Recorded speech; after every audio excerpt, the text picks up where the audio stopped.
Salut, c'est moi, j'arrive à l'heure du buffet, hein, midi. Je te réveille?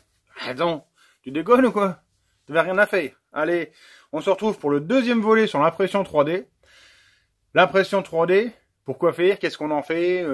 Qu'est-ce que c'est, hein? Tu fais quoi avec ça? Bah, tu fais plein de trucs. On regarde ça tout de suite après le jingle. Jingle!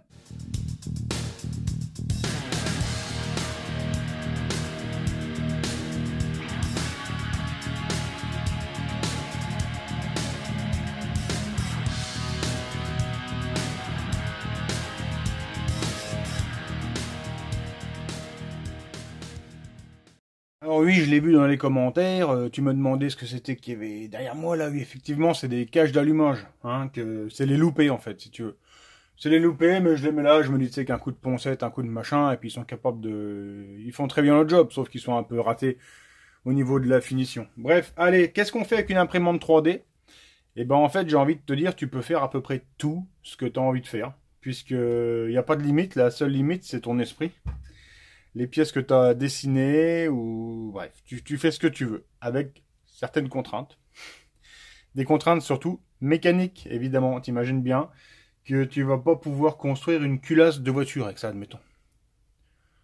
En tout cas, pas avec ce procédé de plastique. Avec ce procédé de plastique, on va dire principalement, tu vas faire des objets de déco, des objets fun, etc.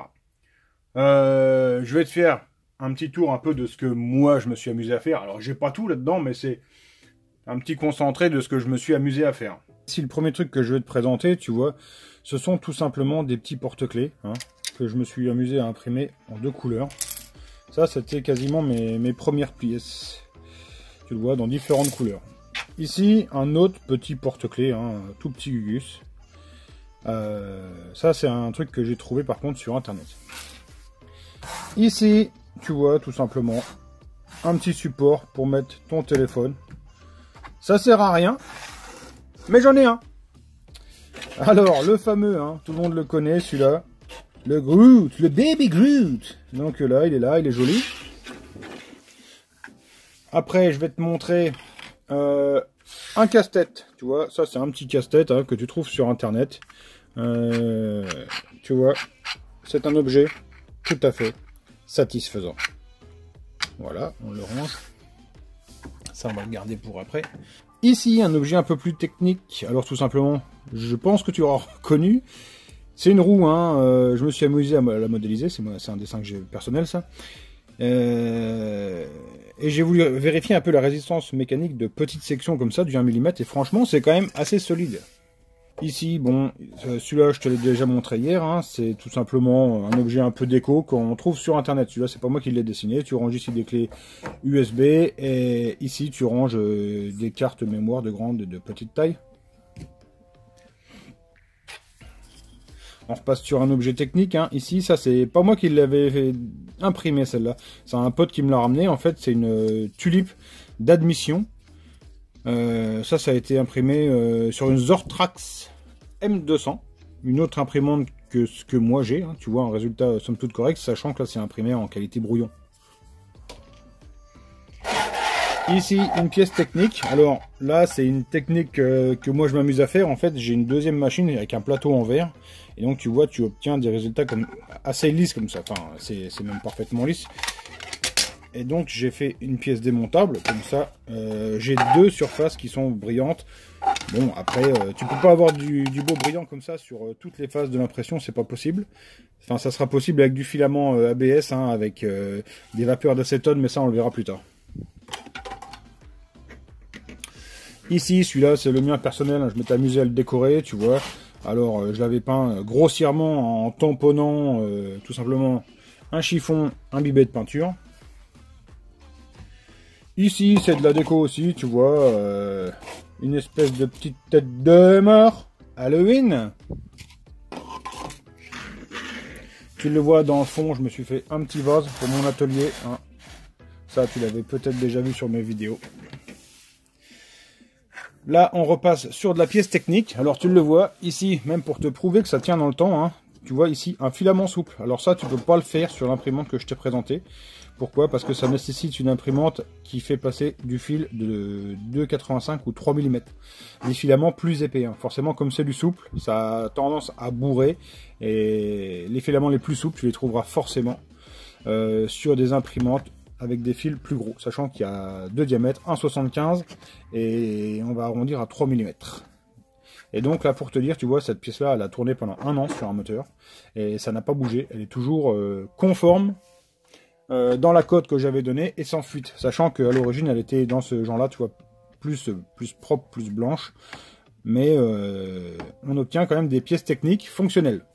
Après, on repasse sur un objet déco. Alors ça, c'est un nœud que j'ai modélisé moi. Hein. C'est un nœud qu'on trouve sur Internet, mais la modélisation, je l'ai faite sur Fusion 360. Et donc, je me suis amusé à imprimer avec un peu tout ce que j'avais comme filament.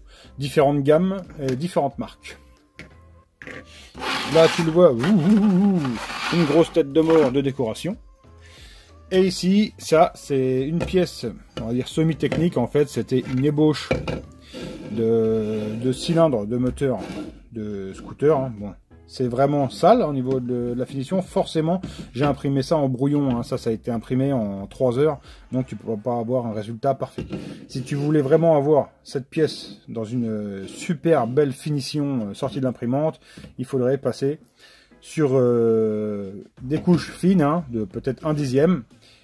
Et là, par contre, l'impression avec des vitesses lentes, pour que ce soit vraiment un beau rendu fini, tu arrives, tu fais exploser le temps, hein, donc tu arrives sur des impressions qui dureraient peut-être 20 ou 30 heures. Tu le vois, en conclusion, on peut dire l'impression 3D, c'est comme la connerie, il n'y a pas de limite. Mais voilà, enfin, tu le vois, tu peux faire un peu tout ce que tu veux, forcément, puisque tu fais ce que tu veux dessus, quoi. Alors moi, ce que je te conseille, si tu te lances dans l'impression 3D, tes premières impressions, qu'est-ce que ça pourrait être? Déjà, tes premières impressions, il faut savoir que normalement, tu vas peut-être les foirer. Parce qu'il y a quand même des paramètres à respecter, des choses à apprendre, tu vois, au fur et à mesure du temps. Donc, moi, ce que je t'incite à faire, au départ, c'est, suivant la machine que tu as, tu vas aller sur Thingiverse, tu dis comme tu veux. Je te le mets dans la description, ce site-là. En fait, dessus, tu vas taper le nom de ta machine, hein, admettons CR10, Ender 3, je ne sais quoi, Zortrax, et dessus, tu vas tomber sur une multitude d'upgrades, des upgrades, des améliorations. Et bah, tu choisis celle qui t'intéresse, des trucs simples. Et ici, admettons, sur cette Ender, tu as un petit cache ventilateur que j'ai imprimé ici. Et ça pourrait être une de tes premières impressions pour te familiariser avec la chose, tu vois, parce que ça, ce petit cache-là, si tu le foires, c'est un truc qui est fait en 1 heure. Et là aussi, tu vas pouvoir ajuster tes paramètres de température, etc. Hein, on le verra dans d'autres vidéos, ça, tous ces paramètres-là. Mais ça va t'apprendre, en fait, à utiliser ta machine. Et une fois que tu seras à l'aise sur des petites pièces, et ben là, tu peux te lancer sur des plus grosses impressions. Tu ne fais pas comme Valentin, hein, qui est directement parti. La première impression qu'il a faite, elle était déjà dans la machine sur la carte mémoire. Parce que quand tu reçois ici, admettons, sur cette Ender 3, quand tu reçois ta machine, dedans, tu as un petit fichier généralement qui est à imprimer, tu vois. Il a fait le petit chien qui est dedans d'origine, et directement après, il s'est lancé là-dessus, quoi. Tu vois, sur le truc là qui prend 17 heures. Normalement, tu pars pas comme ça. Hein. Il s'est raconte, allez, je me la raconte. Je lui ai filé, en fait, mon profil de mon slicer, donc il avait juste à le rentrer dans son ordinateur, et du coup, il a pu avoir un print directement qui était bien, qui était nickel comme ça. Bon. Moi, je trouve ça un peu con, parce que c'est quand même mieux de mettre les pattes tout seul et d'apprendre par soi-même. Alors ici, la petite pièce que je te disais, hein, imprimée pour commencer, admettons sur cette machine-là, c'est un truc qui est quand même assez manquant, on va dire, d'origine, parce que là, s'il y a des petits morceaux de plastique qui tombent dans le ventilateur, bah t'imagines bien qu'on part avec un bruit de plastoc coincé dans les pales, c'est pas terrible. Ici, encore une pièce qui pourrait être une de tes premières pièces, hein. Tu trouves ça sur le site que je te mets dans la description, mais pour s'entraîner, ça peut être sympa. Bon, vu que tu as fait l'effort de venir le temps de midi, je vais te montrer un truc, tu vas être le seul à le voir. C'est sur ma 50. Alors ici, je me suis amusé à modéliser un petit support. Et si tu suis la chaîne attentivement, tu sauras bientôt pourquoi.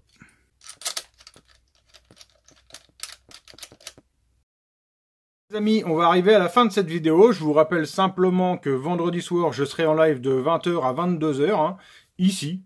Bon, sauf si je me rentre temps, mais c'est pas dans un de mes projets immédiats tout de suite là. Si je peux repousser ça, là, je suis pas trop pressé, quoi. Hein. Dans ce live, on va parler de ce qu'on veut, parce que bah, ici, je fais ce que je veux, parce que je suis chez moi. Et donc, on aura quand même un petit fil conducteur, ça va être Banggood. Hein. Le live, à la base, il sert à vous filer, là, comme c'est Black Friday. Hein. Ça, c'est le truc à la mode, maintenant, tu sais, c'est le Black Friday. Ça fait 3 ans que c'est là, ça, mais ça y est, maintenant, il n'y a plus que ça qui compte, quoi. Bref. Black Friday, je vais avoir des offres sur la Ender à vous distribuer. J'en aurai beaucoup. Par contre, il n'y a pas beaucoup de remises. Tu vois, j'aurais préféré en avoir que 5, admettons, mais avec une sacrée remise, tu vois. Mais bon, c'est pas moi qui décide, hein, les gars. Et j'aurai aussi 2 lots à vous faire gagner. Alors, je savais pas si je prenais un lot qui a un rapport avec l'impression 3D ou si je prenais un lot qui a un rapport avec la mécanique. Donc, du coup, j'ai fait un truc qui n'a rien à voir. Vous verrez par vous-même. C'est un petit truc un peu fun. Hein, vous verrez, enfin, j'en aurai 2. Mais je sais pas si eux me les envoient et que je vous les redonne. Ou si vous me donnez les adresses, je les envoie chez eux. Je sais même pas comment va fonctionner le petit concours. On verra vendredi. De toute façon, au pire, on sera là. Et puis on fera de la réponse à vos questions. Et puis voilà. Allez, si cette vidéo vous a plu, je vous invite à vous abonner. Hein, si ce n'est pas déjà fait, vous pouvez liker, vous pouvez commenter. N'oubliez pas, je lis tous les commentaires, même si j'ai pas le temps d'y répondre à tous. Je les vois tous. Je vous remercie tous de m'avoir suivi. Je vous souhaite une bonne appétit si vous n'avez pas encore bouffé. Hein, parce que là, moi je te dis, avec le froid qu'il fait, il faut bouffer. Bonne journée, à tout à l'heure pour le vlog mécanique, si tout se passe bien. Parce que franchement, une journée comme hier, non merci, pas 2. Bonne fin de journée, à tout à l'heure, certainement. Bye.